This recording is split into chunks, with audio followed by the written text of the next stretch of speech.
Good morning. I'm here to greet the vinyl community, the true crime community, crime stories, horror. The name of this chapter is called The House on the Hill. Realtor, agent, and acid-tongued queen bitch of homosexual Hollywood, Rudy Altobelli, after learning of the calamity at his property, booked a flight back to Los Angeles from Rome. He'd been sampling what was left of the Italian capital's fading Della Vita since March. Altobelli wormed his way into Sharon Tane's confidence since she'd moved into his home that February, joining her other flamboyantly gay friend, Steve Brandt, as a nasty-tempered but non-threatening male should a shoulder to cry on. On his flight to the Eternal City 5 months earlier, Rudy heard an earful of fellow Rome-bound passenger Sharon's angry complaints about Roman Polanski, whom he already despised. So much so that while Sharon was filming in her final flop, The 13th Chairs, aka 12 plus 1, he was successfully convinced to set the actress up in a romantic Roman rendezvous with a more suitable partner, his handsome but violent client, Christopher Jones. Screen heartthrob Jones was less chivalrous with the next woman in his life, young Olivia Hussey, another Altobelli client. World famous in 1969 as the tragic teenage heroine in Zeffirelli's hugely movie-popular version of Romeo and Juliet. In 1970, 5 months after the massacre, Altobelli invited Hussey to awkwardly cohabit Cielo Drive with Jones after their romance fizzled. One night, Jones suffered a psychotic break, intruding into Hussey's bedroom, where he beatily brute and raped the ingenue during a 5-hour ordeal that left her bruised and bloodied.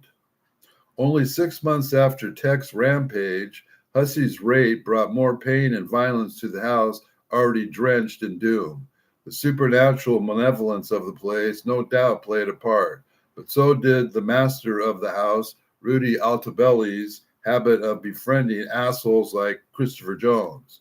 No charges were pressed, but Altobelli threw his crushed loins out of the home after the incident.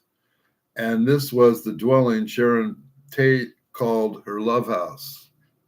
And that Altobelli's praise for her is good vibes. Like almost everyone I know who knew Altobelli, including such very different personalities as Charlie, Bob Etsy, and the one-time client, Christopher Lee, Hussey remarked on her agent's sadistic sense of humor, writing in her biography that Rudy had a malicious streak. He laughed loudest at others' misfortunes.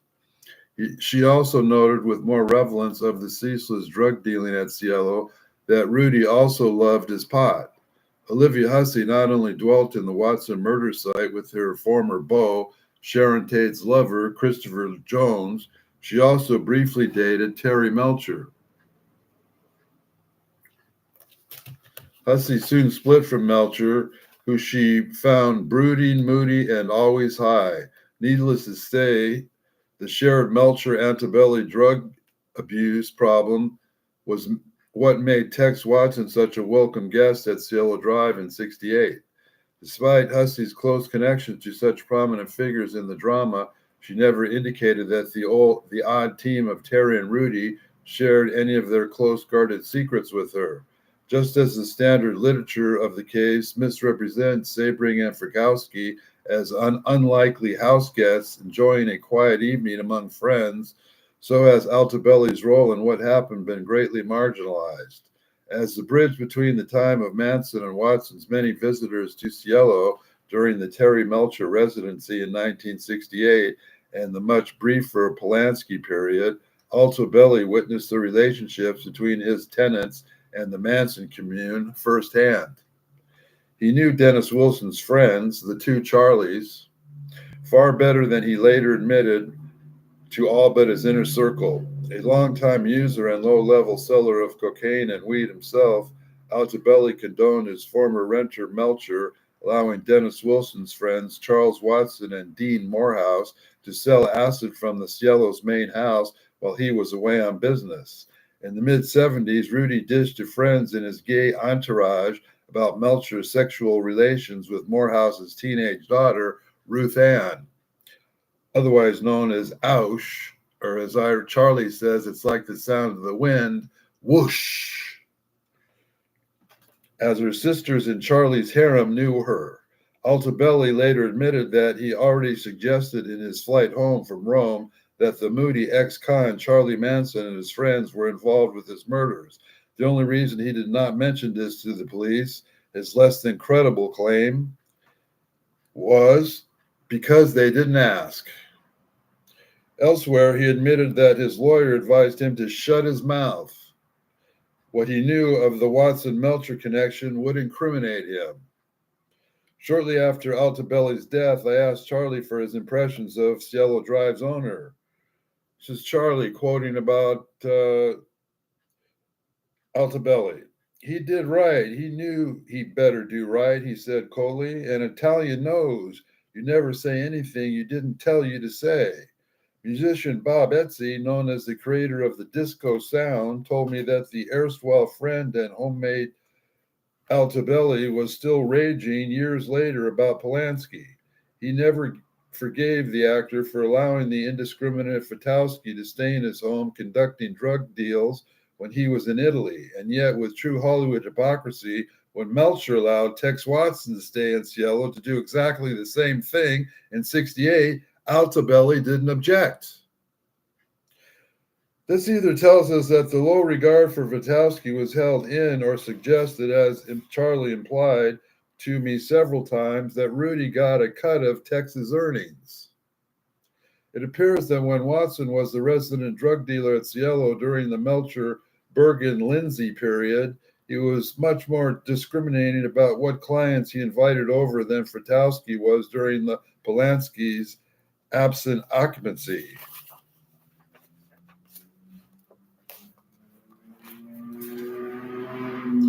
Seminole devotees of the Cielo Victim Sainthood Shrine like to imagine that the friends and family of the slain were all one big happy family, united by tragedy.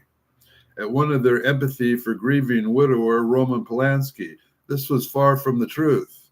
On the contrary, many of those intimate with the Polanski household were far more likely to express contempt for the director than sympathy. For instance, when journalist Barry Glasner went to Cielo to write an article for In Touch magazine in 1974, Altabelli, communicating with the intercom near the gate, made a point of snarling about that asshole Roman Polanski. You can never quote me on that. True to his notoriously lecherous form, Altabelli also told Glasner, if you want to make love, jump the fence. In fact, when you consider how widespread the false notion of the Polanski fairy tale wedding is, it's remarkable how many of those knew and cared for Sharon Tate.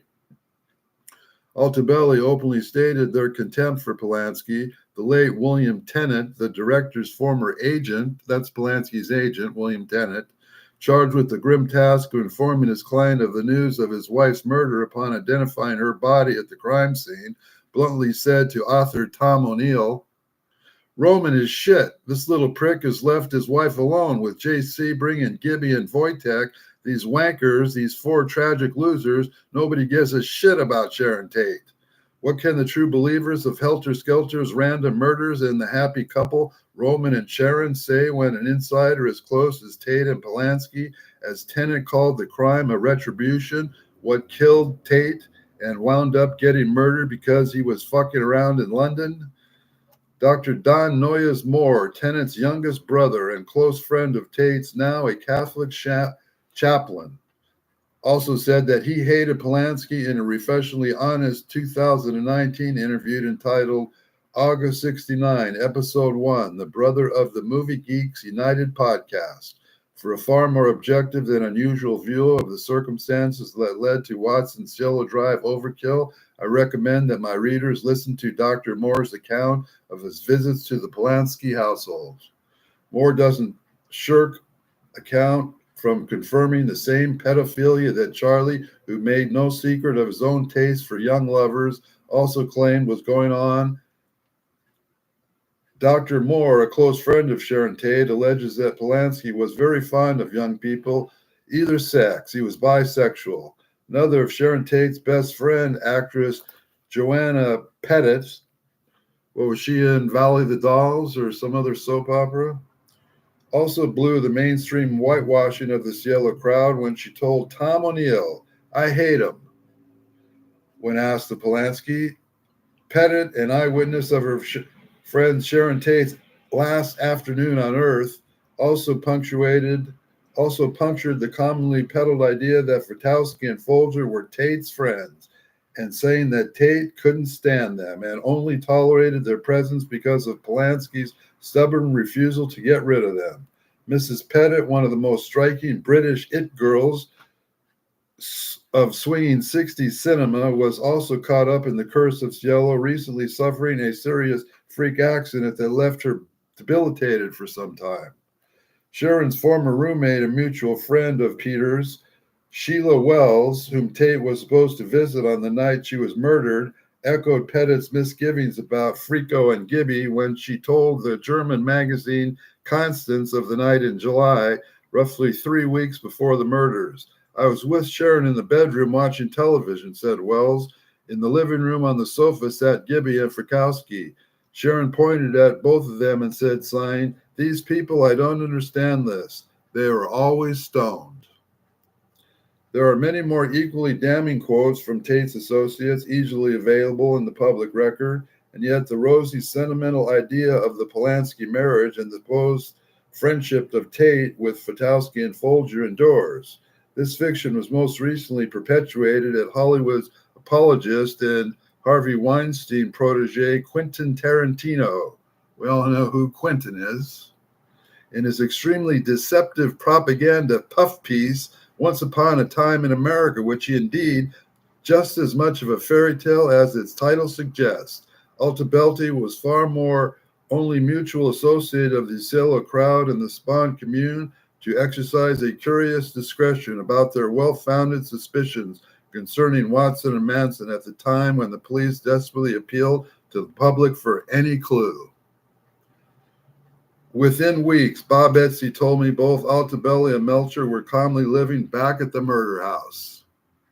Within weeks.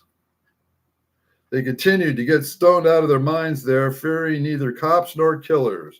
Rudy and Terry could return to Cielo with impunity, while the rest of the LA feared that the unknown ritual killers might strike again at any time. Rudy and Terry knew full well they were not the targets. What secret shares about Tex Watson bound this seemingly unlikely friendship? I don't know what to say about it. They're living there 2 years before, but nobody knows nobody. So we'll just pray for all these family and children and friends, and we'll pray for peace for our friends and enemies.